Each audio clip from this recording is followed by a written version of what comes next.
On se propose d'étudier la chromatographie de partage.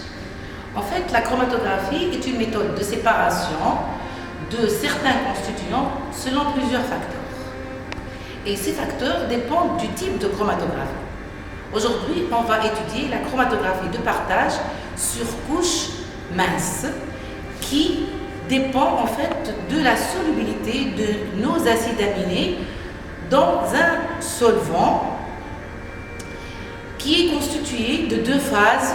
Une phase mobile, donc fixée sur la couche représentée par la couche mince, c'est la phase stationnaire, et une phase mobile, dans notre cas, c'est le phénol saturé en eau. Et selon le degré de la solubilité des acides aminés dans l'une ou l'autre phase, il va y avoir séparation.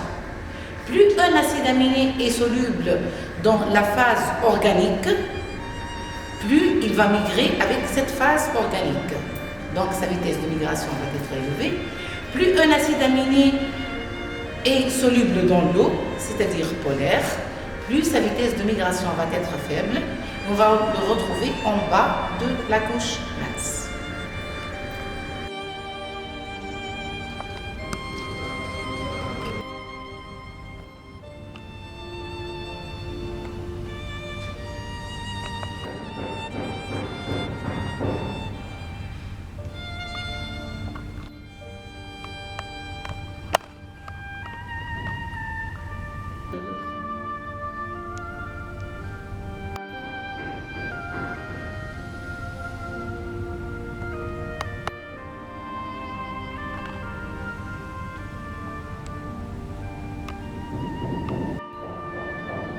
On commence maintenant la manipulation. On prend la plaque de chromatographie, qui est une plaque de plastique sur laquelle il y a un gel de silice qui est coulé. À 1,5 cm du bord, on va tracer une ligne droite. Donc, il faut prendre la plaque avec des mains propres. On trace une droite horizontale sans appuyer sur le crayon.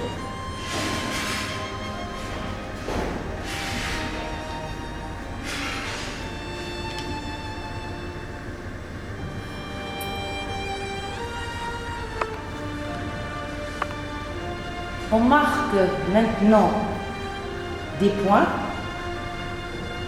équidistants à l'aide du crayon noir. À peu près chaque 3 cm un point.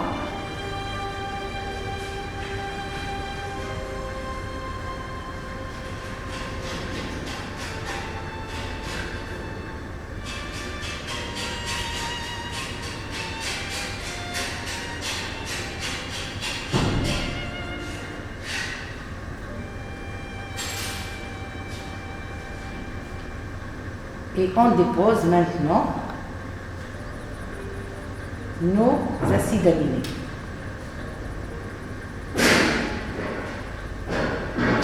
Donc, le premier acide aminé, c'est la glycine.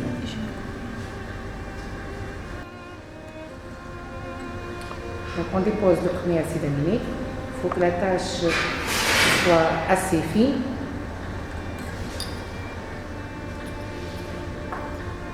Deuxième acide aminé. On dépose maintenant un mélange d'acides aminés inconnus.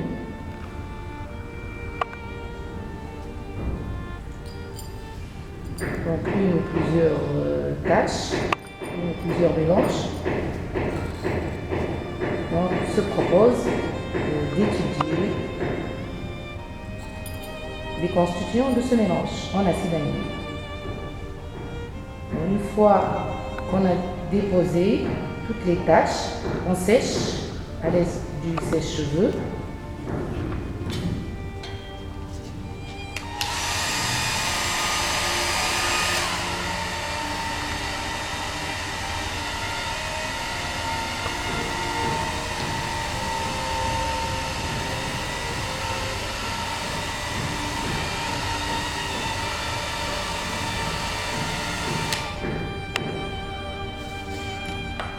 Et on va plonger maintenant notre plaque dans la cuve de chromatographie contenant le phénol saturé en eau.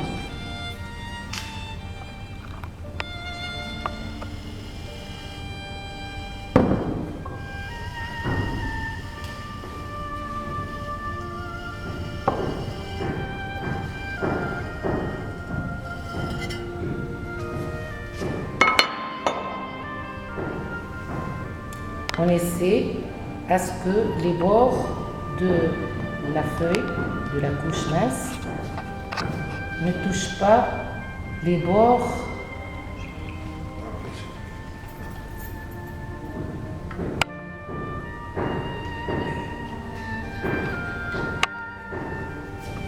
et on laisse migrer pendant 1h30 jusqu'à ce que le front du solvant arrive à peu près aux trois quarts de la couche. Une fois que le niveau du front du solvant arrive à peu près aux 3 quarts, on retire la plaque, on marque le front du solvant.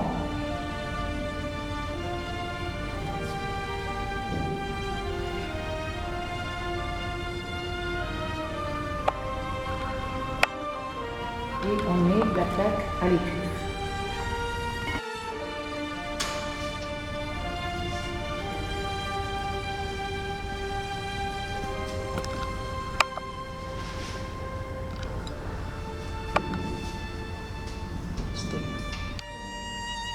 À 15 minutes après, on retire la plaque et on pulvérise par la mini-brine qui permet de visualiser les acides aminés. Après, on remet la plaque à l'étuve quelques instants.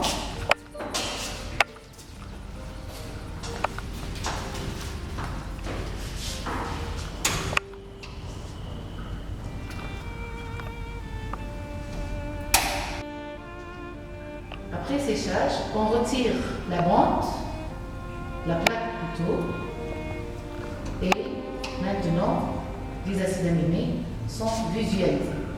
Remarquez que chaque acide aminé possède un RF, c'est-à-dire distance de migration de l'acide aminé par rapport à la distance de migration du solvant.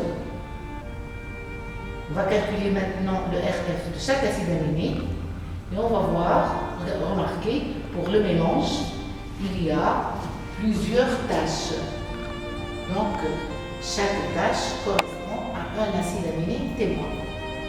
Donc, on peut conclure que notre acide aminé contient par exemple ici 1, 2, 3, 4 tâches. On peut donc connaître les acides aminés correspondant à ce mélange.